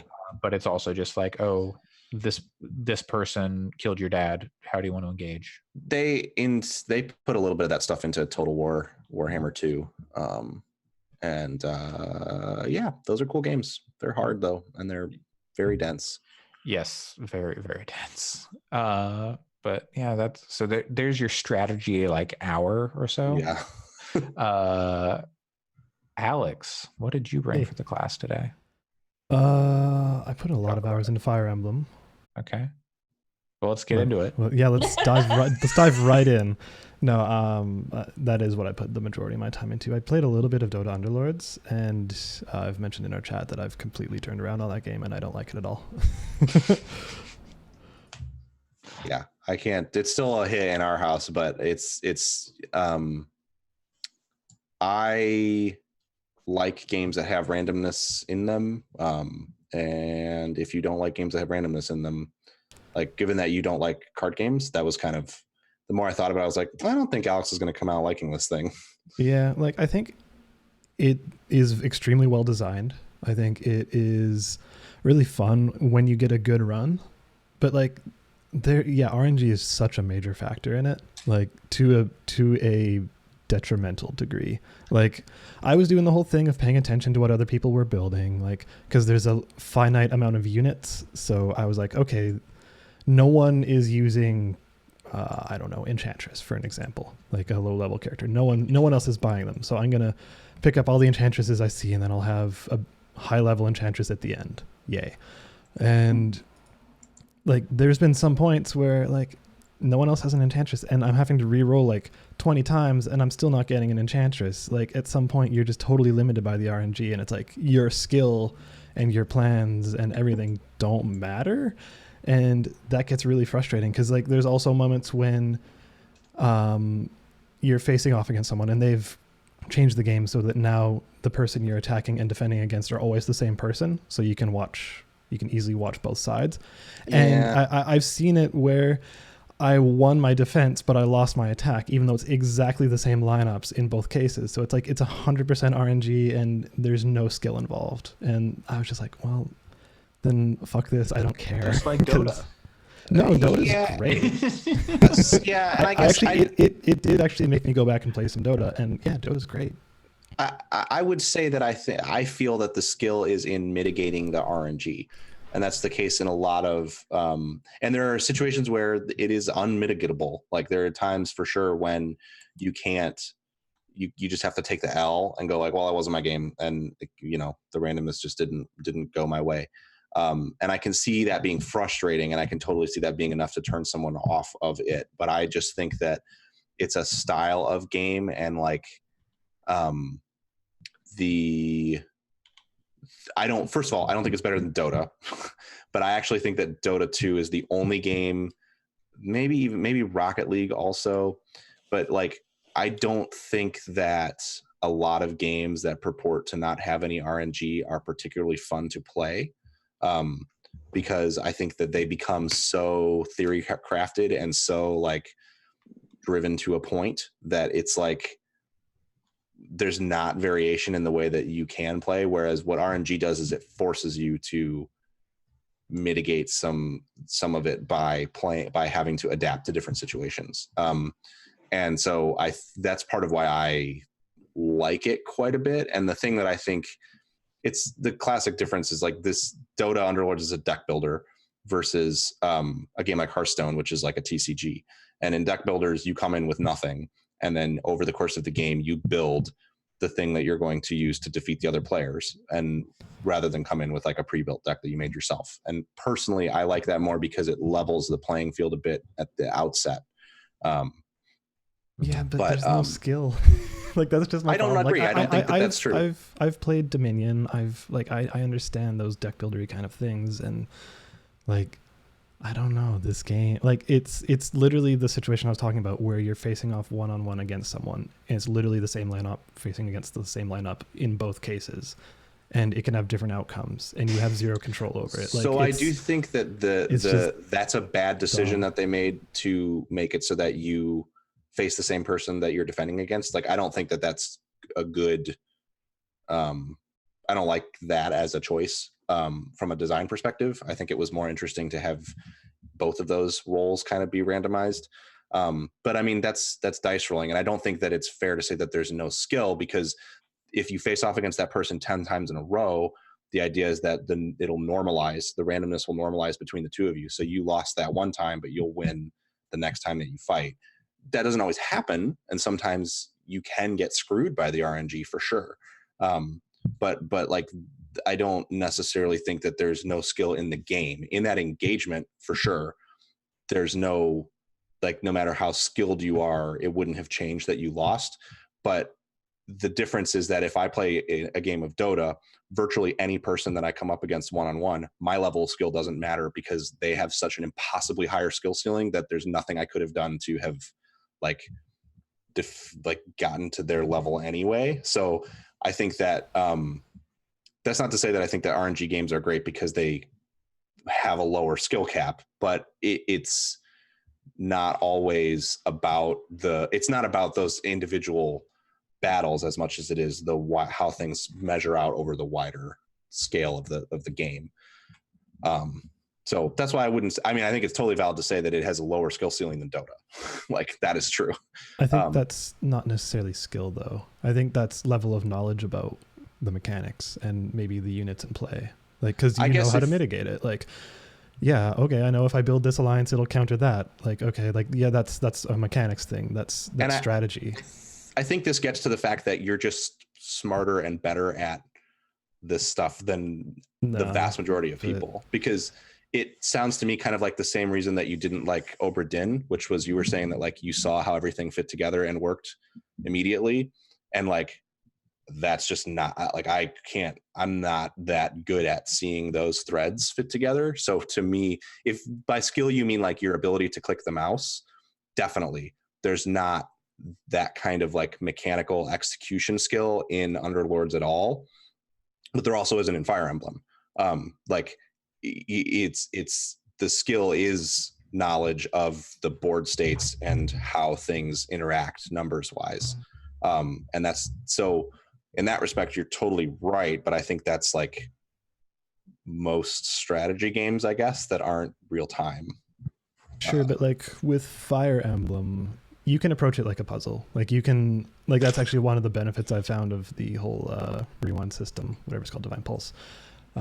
You can, like, just for funsies, I have approached the same battle in like 3 different ways. Like putting this person up front versus putting this person up front versus putting this person up front, like 3 separate people, and seeing what happens, just to kind of play with the mechanics.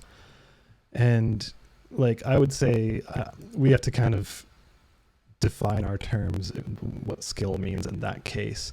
But like, you have a lot more granular control over the outcome because, like, yes, you're not performing the action of swinging a sword, so it's not an action game in that sense. Like, it's not Dota. It's not that I have more APMs than you, or sure, you know, like it's not coming down to that. It's literally like figuring out how to fit these puzzle pieces together.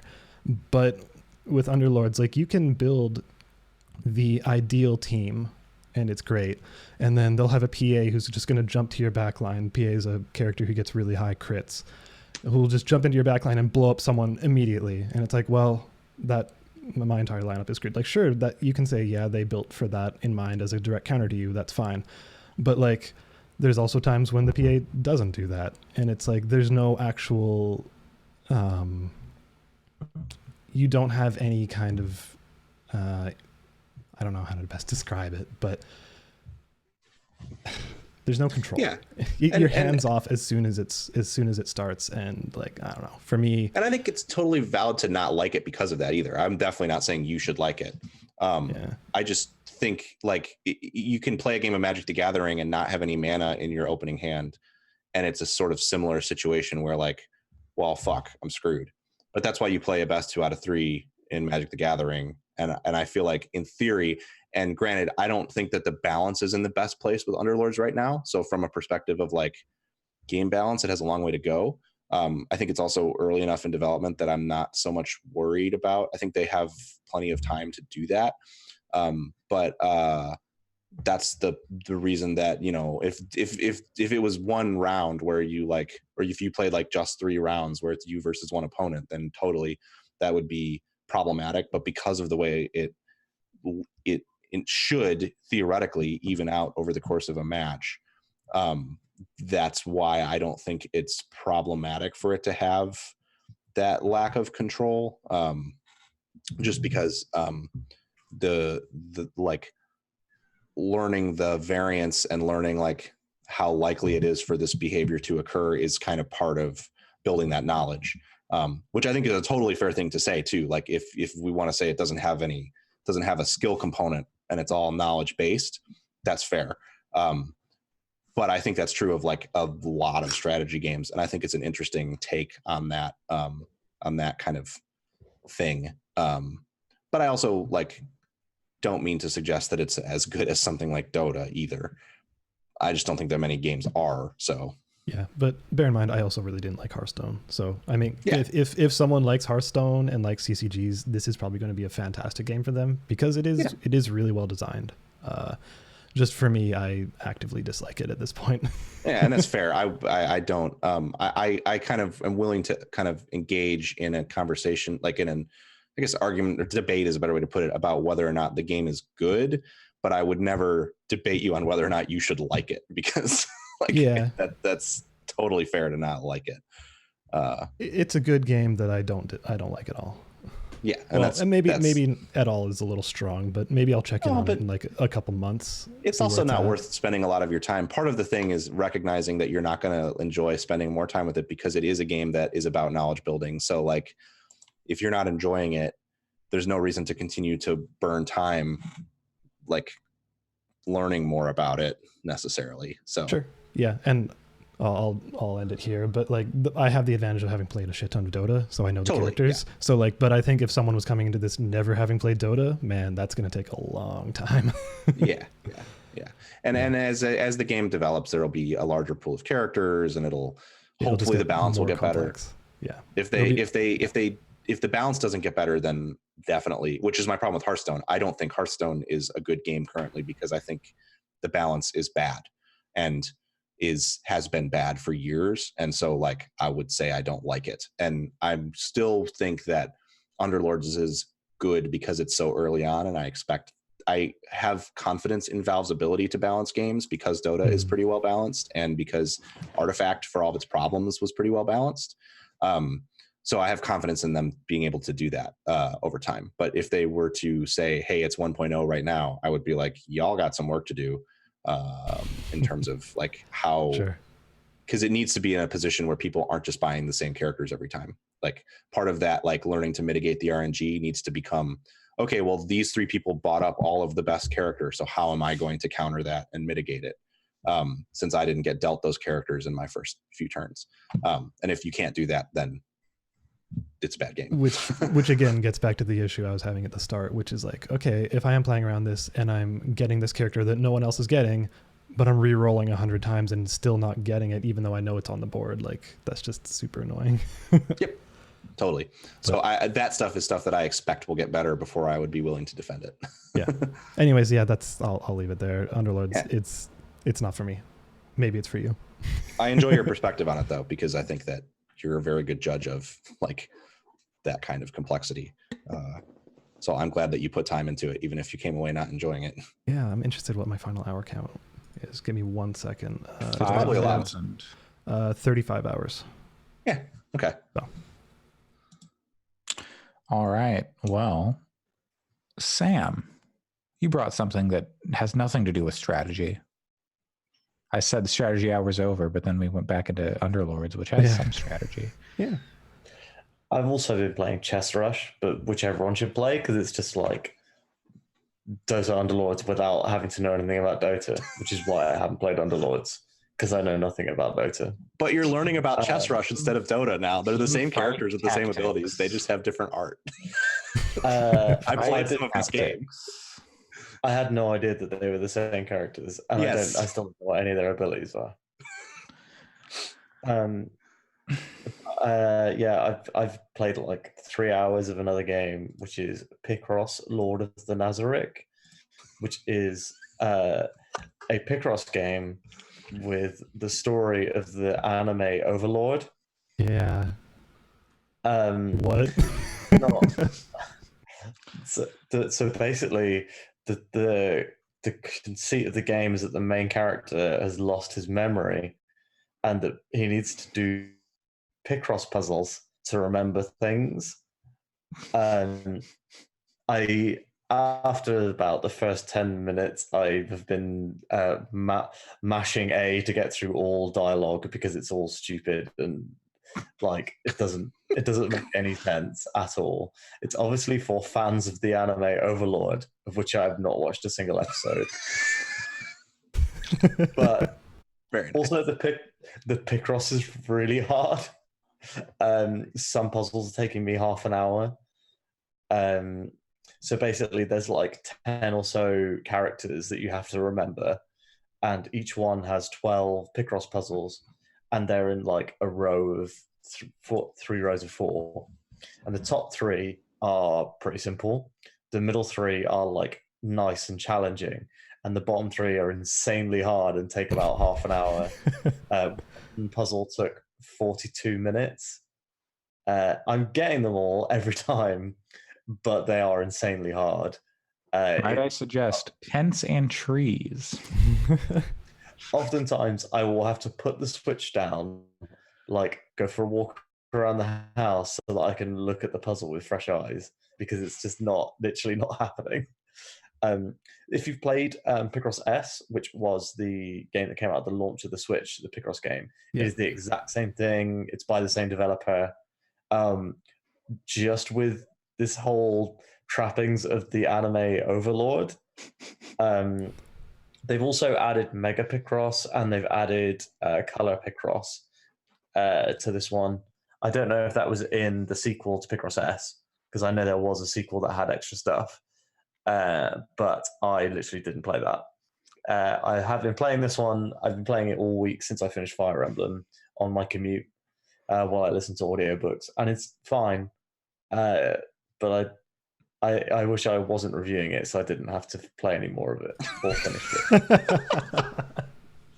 Because you have to beat all the basic Picross style levels to unlock the other styles of Picross. So I can't review the game without having played all the styles, all the modes. So I'm having to push through this incredibly hard Picross. That's fantastic. You're not an Overlord fan. Yeah, I probably should be. It looks like it's probably very funny. I gave it to last night. I literally fell asleep whilst playing, almost. I don't know. My wife took the Switch from me and finished like 6 levels, and I've never been happier. I'm seeing a lot of... I searched Overlord anime because I'm not very familiar with it. I'm seeing a lot of body pillows. So yeah, that sounds about right. So I mean, and they all are censored. They all have things put out. My dude, Turn safe search off, my guy. I don't have to say I haven't rolled the safe search for a long time, but wow, rebel. Mm-hmm.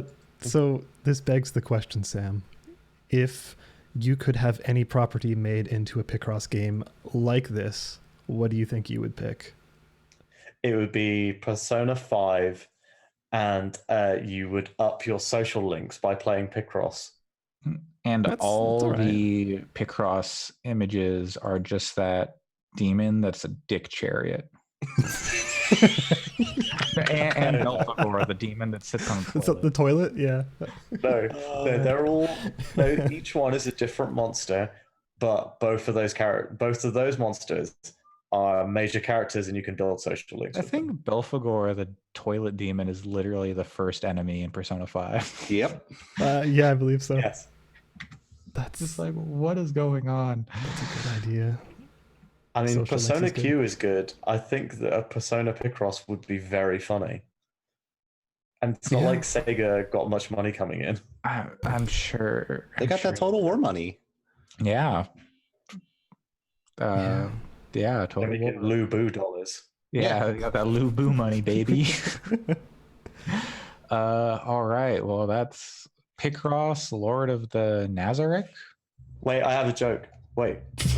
Okay. I don't think this is how jokes work, my friend. But Pat, Total War 3 Kingdoms isn't exactly a cash cow. That's not how you say his name. Also, it is a cash cow. Like, it's like the most popular strategy franchise on PC. PC Gamer Research, somebody recently. Allison, did you play anything besides Fire Emblem? No, but I played a lot of Fire Emblem. Well, then I'm gonna get back on my bullshit because I bought Resident Evil 2 again on the PC. This means that Sam and I get to talk about comic books for an hour. God. Wait. What's the first mod you installed? Randomizer. What's the first character changing mod that you installed in terms of their model? I don't think I installed a character altering mod. I'm pretty sure you need Nude Leon. Yeah, Nude Leon. That's the first one I installed. No, I got it was on sale on like Green Man Gaming, and I picked up Resident Evil 2 because I love that game, and like I got the plat on PS4. I had done pretty much everything I could, but I wanted to play the randomizer because I've been like watching people play. Like I've been watching a lot of like speed runs like this year of like, or in like randomizer runs of like the original Resident Evil and like basically 1 through 3. And then like remake of 2 also has one. So what the randomizer does, if people aren't familiar with it, is it takes every item in the game and it like swaps their places. But it doesn't change like their overworld presentation. So like I walk up to a first aid spray in the lobby of the police station and it's an anti-tank rocket. I'm like, oh, okay, well that's nice. I'll go put that in the box. I don't really need that right now. There are some challenges with it. It's like in like alpha, because it's a mod and whatnot. And there's like they have to implement all sorts of logic. Like, okay, well this item can't be beyond this way because we need X, Y, and Z to get through there. So to progress through the game, you need certain bits of logic to keep things running smooth. But even with that, you can soft lock yourself pretty easily, just because like if you do things out of sequence, like, the helicopter that's supposed to crash doesn't crash. And then so like, you can run around freely through this area. But then when you come back later and you run through there, then the helicopter crashes and then it crashes your game. Like, oh, dang, I can't run this way apparently. I have been able to find workarounds for most of that stuff. Like, if that's going to crash there, I can just like take the long way and go around elsewhere to do it. I haven't finished one yet, but I've done a few, and like it's really interesting and like makes you think about the game in a whole new way. When you're getting like end game puzzle solution items like very early on, you're like, oh, well, okay. And then like running to fight the boss like immediately. Like the first boss, you're just like, I got all the 3 things I need to open like a secret passage. Now I'm going to fight the boss, and I'm going to do like the speedrun strats and only use a knife because the knife has the highest DPS in the game based on frame rate. So it's that game's still very good. The mods for it are very horny. Yep, that's not surprising. There's like clean face mods too. Like, wow. I don't get it. There's so much porn. But it's not. Pat, there's a lot of teenagers on the internet. Yeah, but there's so much. You could. There's so much porn. Some people just want to be a pretty lady. Why does it? Are you like playing Resident Evil 2 one-handed or something? Like, I mean, they're not like. I mean, the 2B one is like real horny, but like the other ones are just like. It's Claire, but we made her pretty hotter. I don't know. Like we made her face different. Yeah, I don't know. I'm not expecting any of you to have answers. The game's third person, and we got to make Claire's face look better. Like, what? You don't even see her face through most of it. You do in cutscenes and stuff, but it's silly. And like there's like aesthetic stuff, but like most of the costumes are for Claire, and they're like, of course they are. She's a busty cop. There's one that turns Mr. X into Darth Vader. That's pretty good. That's very good. Yeah. Give me more of that. And there's like a first person mod. There's one that takes Mr. X out completely. Is there Mr. X one that involves DMX? I think you can just change the file. I mean, there is a thing, but I think that's like pretty easy to change yourself. You don't need like a mod for. I don't know. But could you turn him into DMX too? I don't know. I haven't seen that skin. I'm sure someone could. I just don't think they have. But did you ever finish or play more of that, Alex? No, I got totally absorbed by like Fire Emblem and stuff. So I'll go back to it. I own it now. I still haven't gotten through. I wanted to play through Resident Evil 1 because it's not that long. before I played Resident Evil 2, because I never finished Resident Evil 1, even though I like have played tons of it and know what happens. But do you remember if there's substantive story differences in Resident Evil 1 between the two character routes? Very minor. That's what I thought. I think I'm just gonna play it once. Yeah, nothing worth replaying for. Like it's the same with like I think like playing through both is cool because there's like a mid-game sequence that's like RE2 seems a little more significant. Yeah, like there's a little like the mid-game for RE2 is pretty different, and like, RE2 is good enough that it's fun to play it multiple times. Like the thing, not that the RE1 remake, I started playing it again earlier in the week. It's not that it's bad. I mean, it's a good remake, but I don't. It's not something that I want to play more of for the gameplay. Sure, fine. Yeah. I literally just before we did this podcast, I ran through the whole game in like an hour and a half.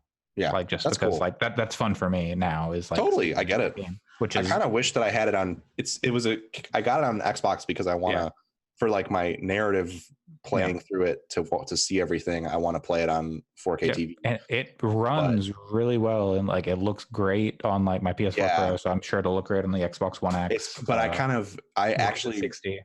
If I will probably pick it up on PC when it's like super cheap. I don't think I enjoy the like speedrunning aspect as much as you do to pay like $30-$40 for it. But I would like to play around with some of that stuff on PC.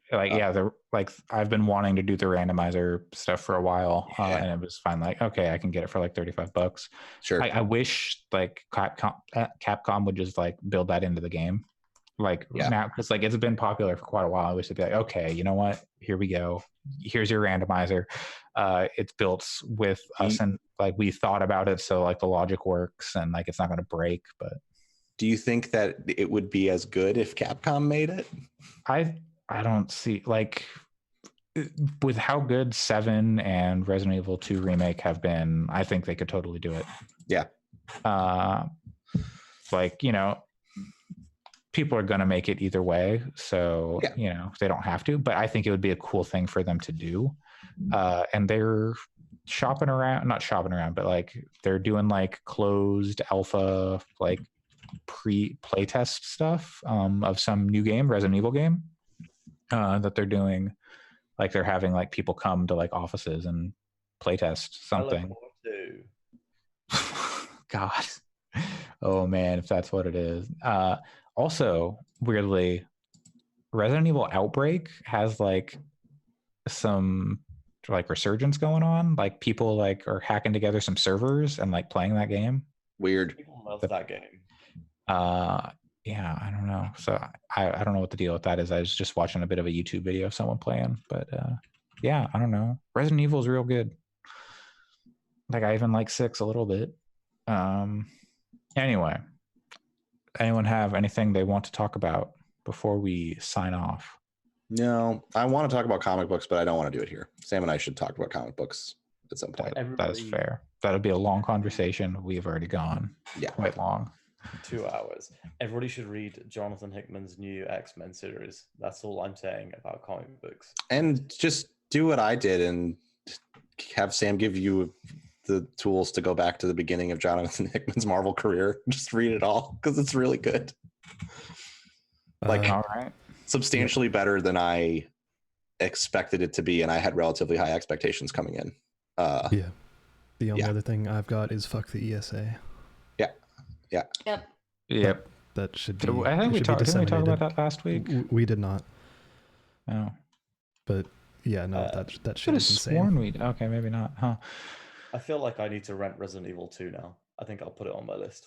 Like it's not that spooky.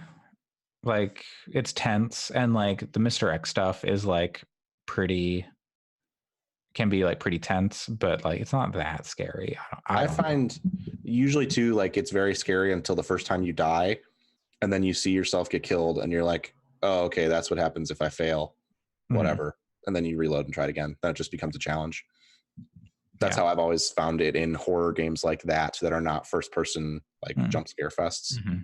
Yeah. In this game I don't think is super jump scary.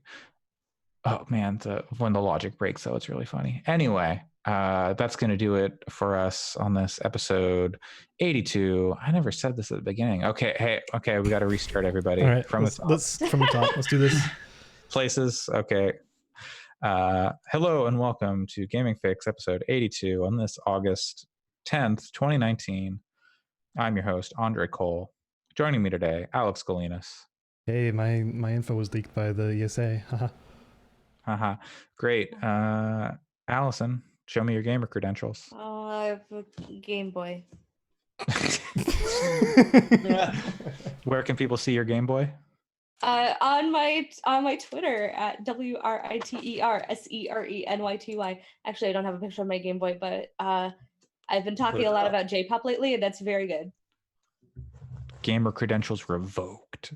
Pat, where can people find your gamer credentials? You can find my gaming credentials, I guess, at PJC Plays, but I haven't been tweeting that much because the world is a fuck.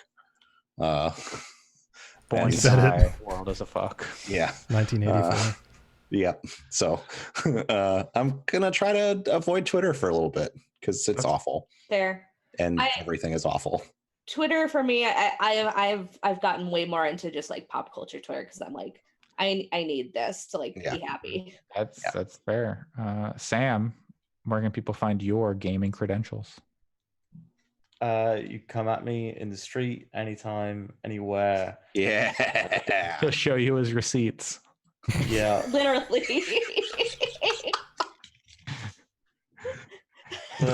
He's waving his receipts at us. For right a now. Nintendo Pro controller. And marking me as a professional gamer, not just any. It's true. That is a professional controller. Yep. You have to be a certified professional to use it. I had to show them my license. You can also find me on Twitter at SGCH. Professional gaming license. That's the next ESA's next move when E3 doesn't work out next year. Thanks for joining us, everybody. You can find us wherever fine podcasts are sold. Leave a review if you'd be so kind. Tell everybody how great we are. Tell a friend. Tell two friends. Then they'll tell two friends. Then they'll tell two friends. And they'll tell two friends. And everyone gives you $1. So you give us $1. And then you recommend the podcast to your friends. And they all give you $1. Our new Patreon where everyone gives us $1. I'm calling it Pay Triangle. You give us $3. You're at the top of the triangle. You give us $3, and then you tell two people to give you $2 each. $2. That's how they make money. $2. Yeah. Sure. Yeah. Then they get $1. Then we need. Sure. We get $15. Yeah, we get $3. They get. Yeah. Okay.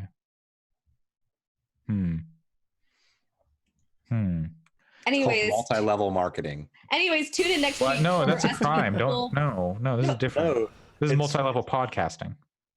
It's called Pay Triangle. It's my new Patreon subsidiary. So tune in next week and we'll have a honestly pyramid scheme. So honestly. Thanks for joining us, everybody. Bye. Bye. Bye. Go to me on Pay Triangle.